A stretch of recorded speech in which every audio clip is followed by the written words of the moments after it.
Greetings, Wisconsin educators. How are you? My name is Luis Cruz, and I'm very, very happy to join you on this webinar where we're going to be discussing who exactly oversees the effective implementation of professional learning communities. A little bit about me. I am a former elementary school teacher from the middle school, elementary, and high school areas of education from the beautiful state of California. And now I spend most of my time traveling all over the country talking about what it means to create a professional learning community that ensures learning for all. So once again, I am honored and thankful to join you on this webinar. So word is out that the educators from the state of Wisconsin have engaged in becoming a professional learning community. And so when I hear that, here's what I think. I think you are engaged in becoming part of an ongoing process in which educators work collaboratively in these recurring cycles of collective inquiry and action research to achieve better results for the students you serve. You're also taking into account that professional learning communities operate under the assumption that the key to improve learning for students is job-embedded learning for the educators. So with that in mind, that's a lot to take in, right? So what exactly does this mean? What exactly does it mean that you've engaged in a journey toward becoming a professional learning community? Well, if someone who is not part of our profession were to ask me that question, here's what I would say. Here's what's actually happening in the state of Wisconsin. Educators in the beautiful state of Wisconsin have decided to redesign a public school system never designed for the benefit of all students currently present in their schools. So I need you to really take this in for a moment because this really, I think, captures exactly what it means to become a professional learning community. You are engaged in redesigning a public school system that for years did exactly what we wanted it to do. Make sure some kids learn and go on to become professionals, if you will. And then as a result, made sure other kids didn't learn because we needed labor due to the economy we had. But times have changed. In the 21st century, we need critical thinkers no matter whether or not kids are going to college or not, and whether they're going to be professionals or simply take on a job. The economy has changed, meaning our system has changed. And the truth of the matter is that schools are much more diverse than they've ever been. So what we're doing when we say we have to engage in becoming a professional learning community is we are saying that we have to become a school redesigned to ensure learning for all the students we serve.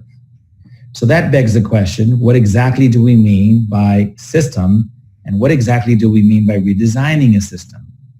Well, if we looked up the word system in the dictionary, we'd get a set of connected things or parts forming a complex whole.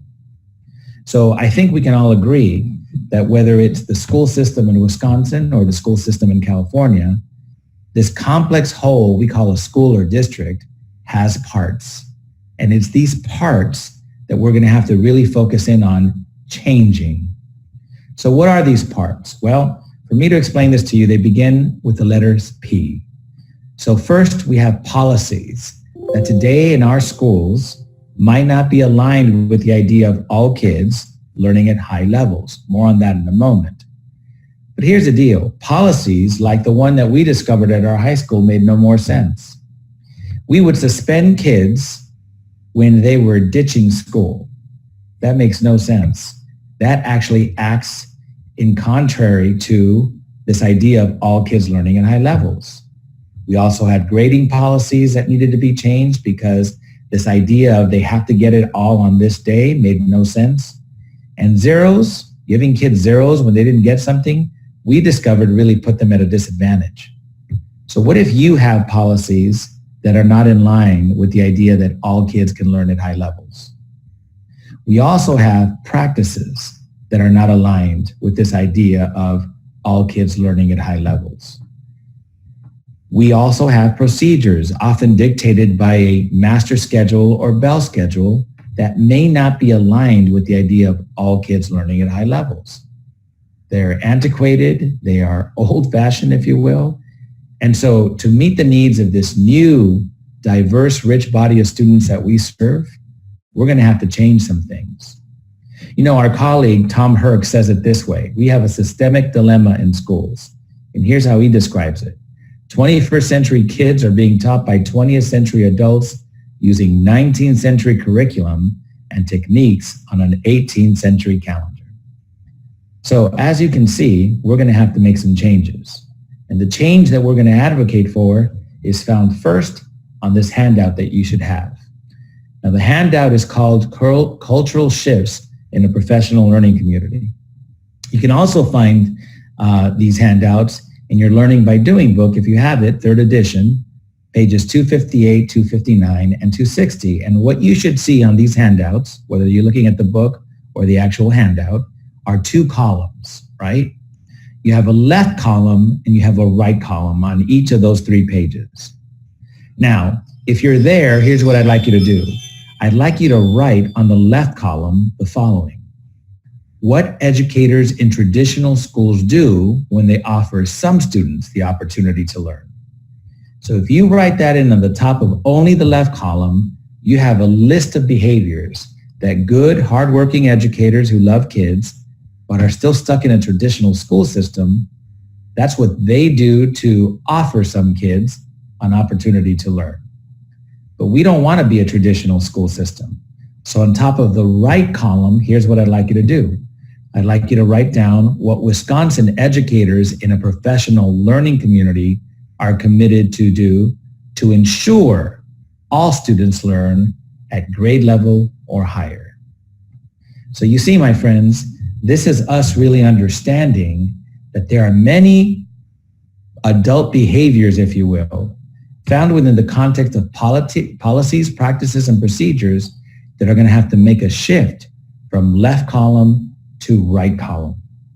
Because on the right column is what professional learning community educators do when they're focused on ensuring learning for all students. Now, let's be clear on some of this language. What do we mean when we say high levels? High levels means grade level or higher. Yes or no, Wisconsin educators? Would it not be a beautiful place if all kids ended the year at grade level or higher?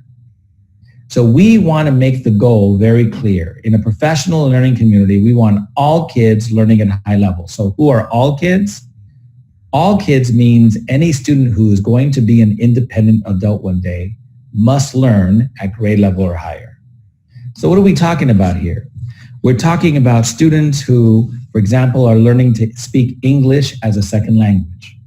Why are they expected to learn at high levels? Because they're going to be independent adults one day.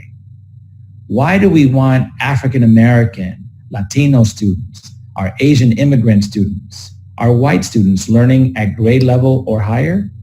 Because we know that's what they're going to need to be successful in this society that we live in. And let's not forget our students with IEPs, because I think you would agree, Wisconsin, that the majority of educators, the majority of students who have IEPs are students who are going to be independent adults one day. As my good friend Mike Maddowes often reminds educators, there's no such thing as modified rent or accommodated bills. And so we want those kids also learning at grade level or higher. So our public school system was never designed for this. Horace Mann did not write a chapter called "For the Poor Kids, Here's What We're Going to Do." So what if we have the right people, hardworking educators and staff who love kids and want the best for them, but a system that isn't aligned to do exactly what we're asking? So my friends, this is what we mean by all, and this is what we mean by high levels. Now, for those kids who are not going to be independent adults one day, who are going to rely on an adult caretaker, we want those kids learning to the best of their potential, but everyone else needs to learn at high levels. Now, having said that, I introduce you to 3 Ps that make up this thing called a public school system. But there's one more P that is going to become the focus of this webinar. And that is, not only are we going to have to change policies, practices, and procedures, but in order to do that, we're going to have to change people's mindsets. Now, we just stumbled onto probably one of the toughest things to do when we are engaged in moving from left column to right column. And that is getting hardworking educators who love kids to think differently so that they feel different and are willing to do different. Now, what do I mean by people's mindsets? Well, Carol Dweck talked about this. She talked about in her book, Mindset, the fact that we have human beings, good people all the way around, that are stuck in something called a fixed mindset. In our world of education, these are the individuals who keep thinking that something else has to happen out there for us to do our job here. If the goal is all kids learning at high levels, these people think, then parents are going to have to do a better job. These kids have to become better prepared, and the district has to give us more resources.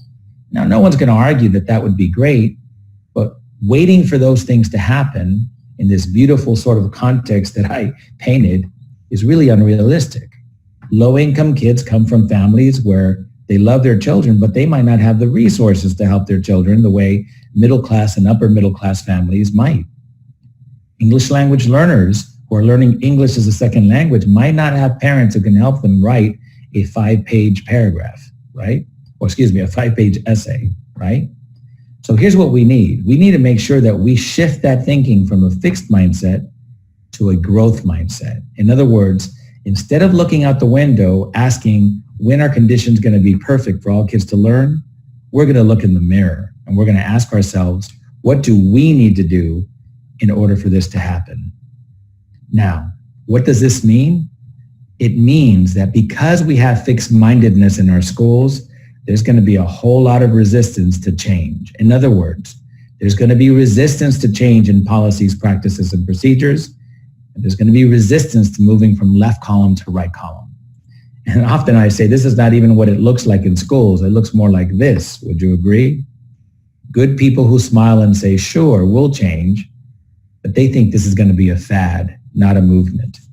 So my friends, here's what we're going to do. We're going to discuss how do we get about getting hardworking educators at our school sites to change, to embrace left column transition to right column kind of behaviors. Well, Dr. Anthony Muhammad and I tackled this very important question in a book that we've published called Time for Change, 4 Essential Skills for Transformational School and District Leaders. And we wanted to know, why is there this sort of oxymoron, if you will, between we love kids, but we refuse to change?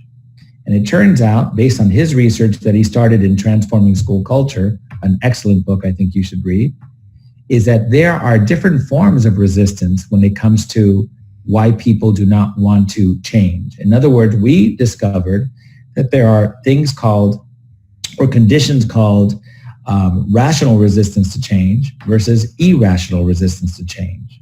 So get this.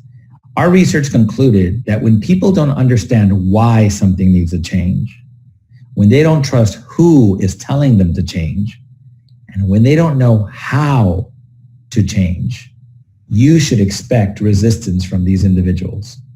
Because the truth of the matter is, they might want to commit to change, but they have some voids in their understanding of change. So we need to make sure that we understand the difference between what I'm showing you here is rational reasons why people would resist. And then the great state of Texas reminded me we also have what are called cave people. Do you have them in Wisconsin? Colleagues against virtually everything? Well, these people are being irrational because if you've given them the why, who, and how, there's no reason why they wouldn't want to change. So these are individuals we're going to have to tell, not ask. We're not asking you if you'd like to change. We're telling you you're going to change. And we can always be respectful and professional in the way we convey that message. But what I want to focus in on in this webinar, now that we have context, is who. Who is responsible for making this change happen? So let's get into this, because if you don't have the right who, then we're going to be stuck in a fad versus a movement. So with that in mind, here's what we're talking about when we say who. We're talking about leadership. We're talking about leaders. But here's what I need you to remember, and this is key. Leadership in a professional learning community embraces the following. Leadership in schools can no longer be synonymous with only administration. It is the quality of teacher leadership in schools that will determine the effectiveness of a school's effort to implement professional learning communities. So this idea that administrators are going to be the people leading the charge with regard to creating our PLC is false. We need good old-fashioned strong teacher leadership to combine itself with administrative leadership in the form of something I'm going to introduce in just a moment called the Guiding Coalition. Now, having said that, let's look at the research, because Dr. John P. Cotter out of Harvard, he's the dean of the School of Business, makes it very clear in this quote that if you're going to change the conditions in an organization for positive change, it cannot be done by one person. No matter how competent, capable, or single-handedly this person is in developing the right vision, communicating it with vast numbers of people, the bottom line, look at that last sentence in this paragraph. Putting together the right coalition of people to lead a change initiative is going to be critical to its success. All right, so having said that, what do we mean? Well, if I'm a principal and I've inherited a great new school, the first thing I'm going to do is hit the ground listening, because I want to kind of get a sense of what people are struggling with and what the culture of our school is. But the next thing I'm going to do is I'm going to engage in building what's called a guiding coalition. Now, what is a guiding coalition? It's different from a leadership team. A traditional leadership team focuses mostly on managing a building. A guiding coalition is going to lead the educators in that building to embrace this idea of transitioning from left column to right column.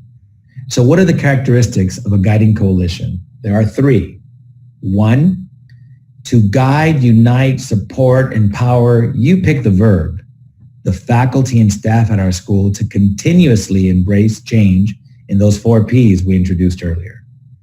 Now, this is going to be really, really important, because doing it once, doing it twice produces a fad. We want a movement that's going to last for decades at our school.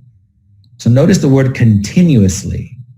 We need a team of people, teachers and administrators, who are going to do this, giving our faculty and staff the enthusiasm, the motivation, the insight needed to make those left column, right column transitions. Second, this team is going to embrace and then ensure that others commit to best practices, hence what I like to call the science of our profession. Because all these best practices that we're learning about, collaboration, using common assessments, using common formative assessments, creating a systematic response to intervening when kids don't learn, all of that is science. It's been proven in research to work. So the Guiding Coalition is going to make sure that the faculty and staff is learning this science and then doing the most revolutionary thing they could do, implement the science. And last but not least, this Guiding Coalition is going to continuously promote a healthy school culture that promotes a collective commitment to ensuring that all students learn at high levels.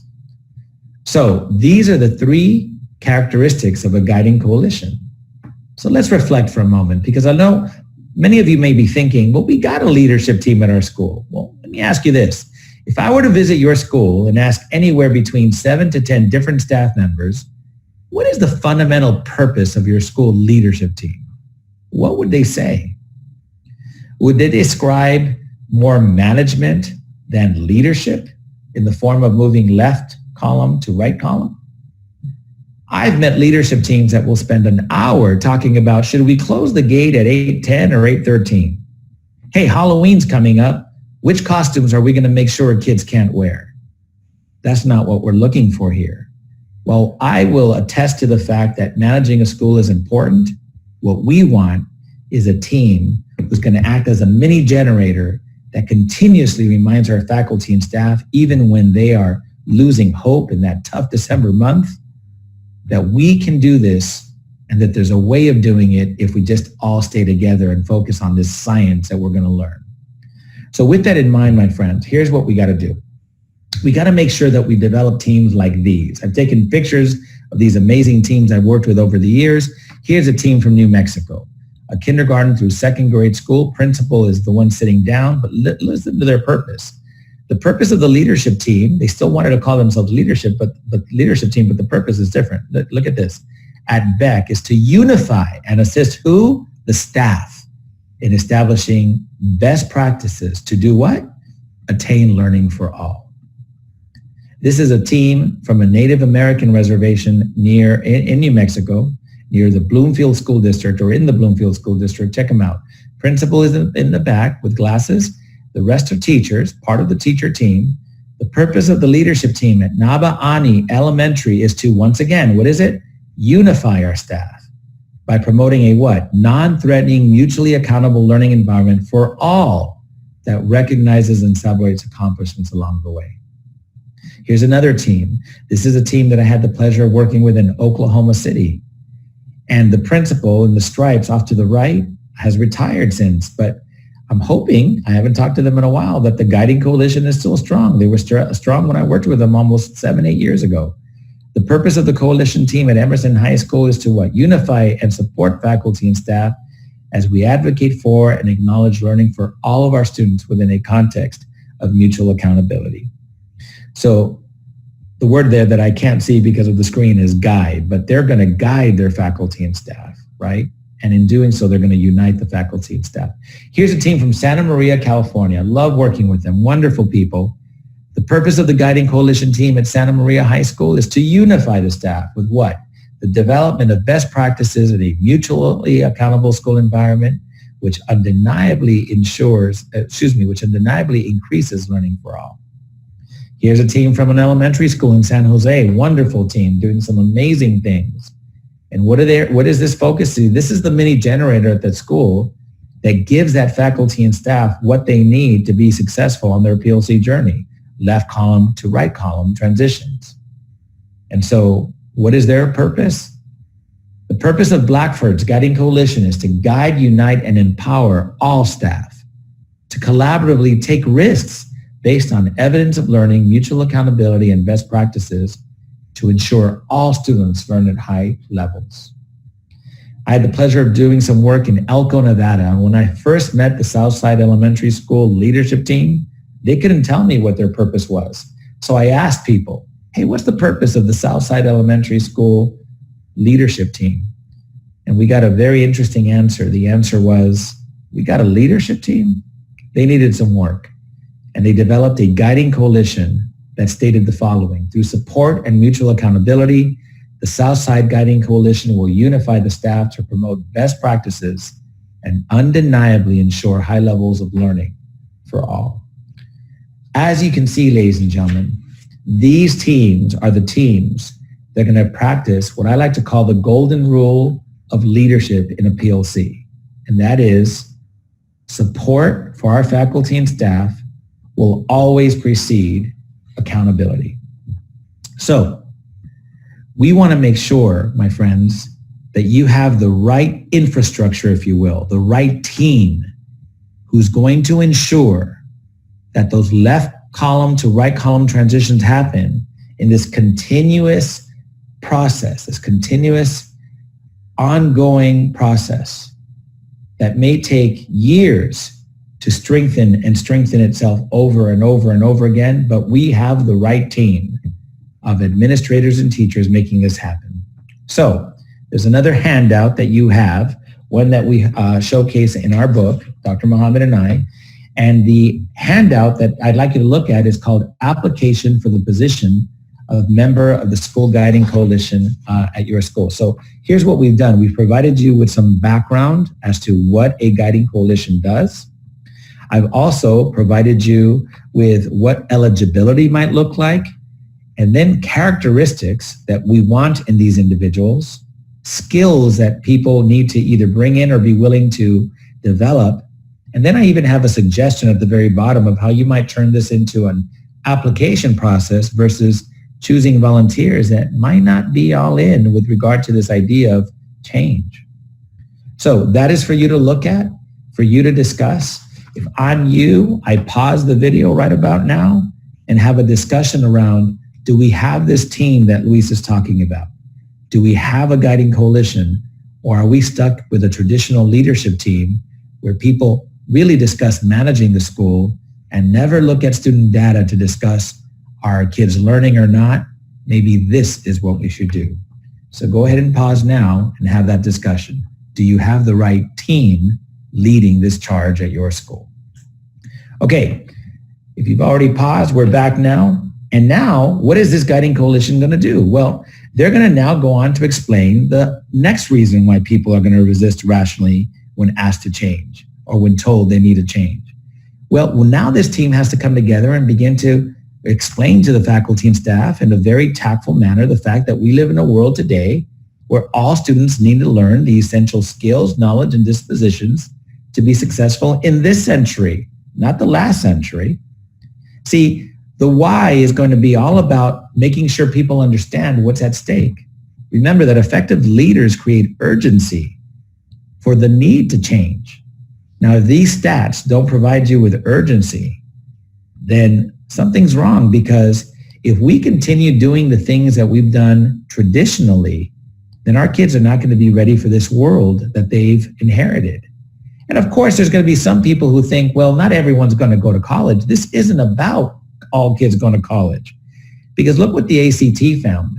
The ACT examined math and reading skills required for electricians, construction workers, upholsterers, and plumbers, all very noble professions, and concluded they match what's necessary to do well in first year college courses. So look, the world has changed, and if we don't get our kids ready for this world, then they're going to suffer the consequences of maybe you need to discuss this with your faculty and staff.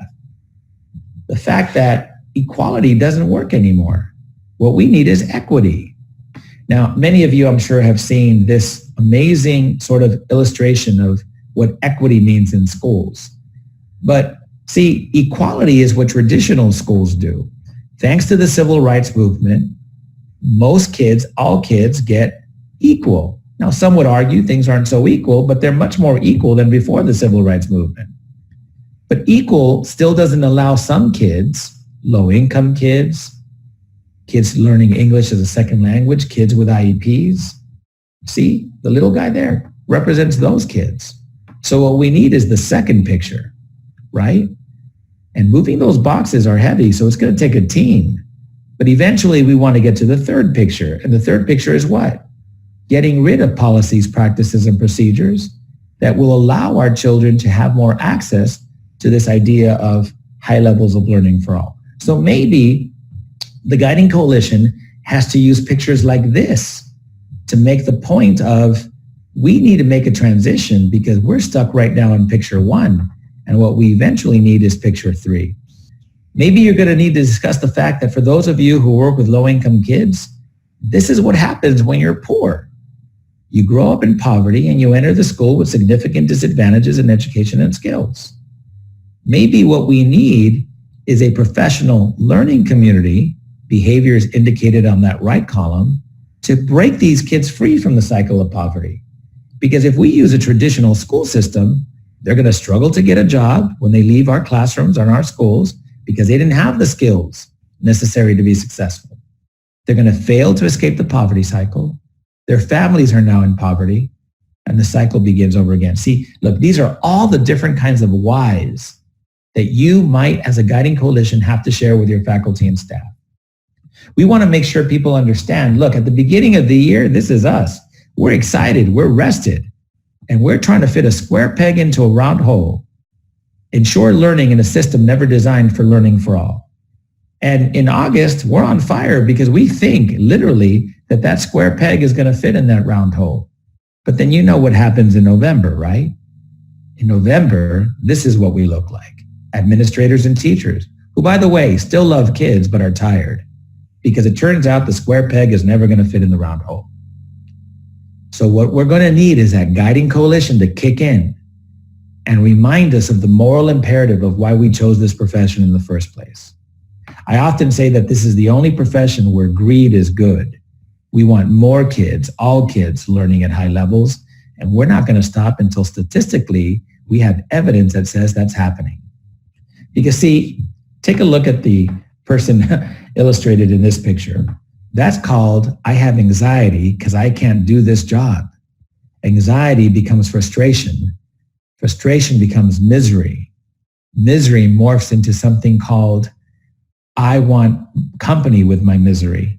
And now we have a case of something called adult drama, according to Dr. Anthony Mohammed. I call it the telenovela of schools.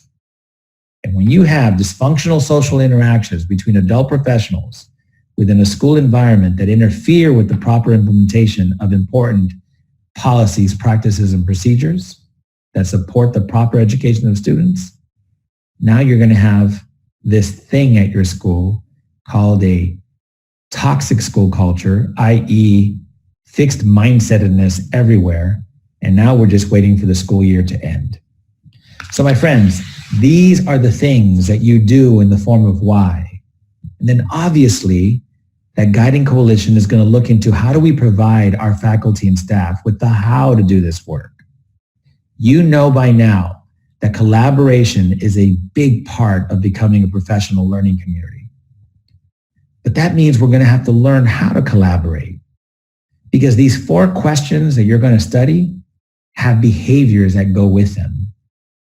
What do we want all students to learn? Well, here are the behaviors that we're going to have to learn. How will we know they've learned it? Well, here are some of the behaviors that are listed that we have to be able to do underneath question 2 in order for us to be able to tackle questions 3 and 4. Our colleague Richard Smith put this together to illustrate how there are behaviors that align themselves with these questions. Here's the thing. If people don't know how to develop common formative assessments, how to unpack standards, what are learning targets? What do you mean intervene? What do you mean collectively intervene? What do you mean by extension for those kids who learned it? If the guiding coalition is engaging where people are at in their learning and then finding resources for the learning to really take off, anxiety becomes frustration, frustration becomes misery, misery loves company, and now what you have is adult drama, not because people don't care, but because it's normal to be frustrated when we don't know how to do something. So my friends, once you've learned, once you have the why, now that you have the who, now you can create what are called collective commitments. In other words, we, the faculty and staff here, agree that this is what we need to be able to do to help all kids learn. So the guiding coalition is going to challenge that faculty and staff to say, okay, let's make some collective commitments. Here are some examples. How about this one? We've learned that collaboration around those 4 questions is essential. So let's commit to those behaviors. If we are truly dedicated to continuously increasing evidence of learning for all of our students, then we're going to commit to making collaboration time sacred and focused on at least 1 of 4 questions. You see, you write this out, you put it up on a bulletin board somewhere where it's never going to come off, and then you make sure everyone understands, people who come to your school as new teachers or new staff, that this is what we're committing to doing. Maybe your collective commitment is going to look like this. If we are truly dedicated to continuously increasing evidence of learning for all of our students, then we will collaboratively, by grade level or subject, identify essential standards and proceed to unpack those essential standards so as to establish a guaranteed and viable curriculum for our students. See, you write this out. You make sure the faculty and staff embraces this collective commitment. And then you say, this is how we do business at our school. Or maybe it looks like this. The bottom line is, the only way you're going to get a movement out of your efforts, out of FAD, is by establishing a team of individuals that is going to ensure that the right work is happening day in and day out. Now remember, you're going to bump into some challenges. That's normal. But see, we're talking to you because we've seen this happen.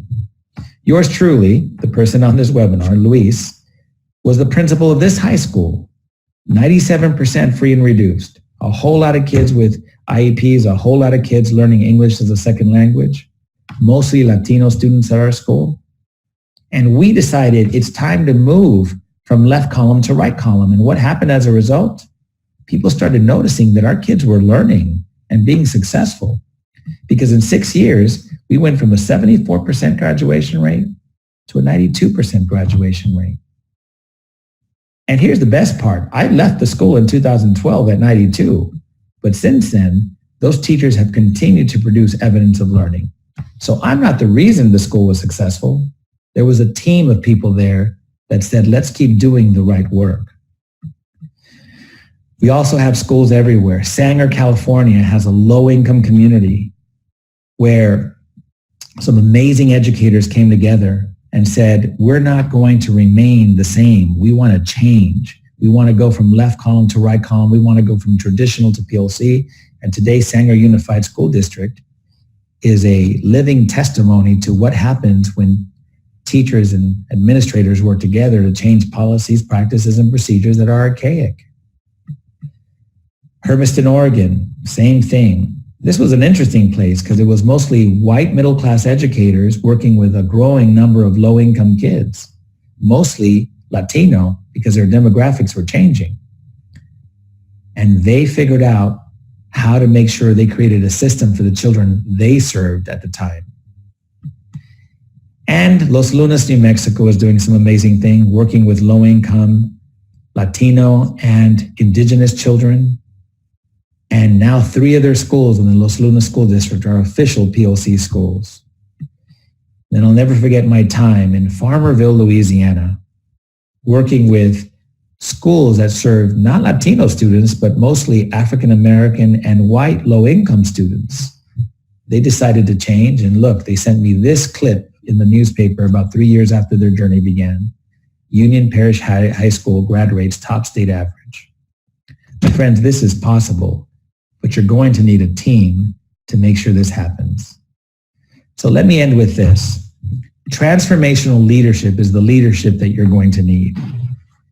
Transformational leadership is defined as a leadership approach that causes change in individuals and social systems. That's what we are if we're a school.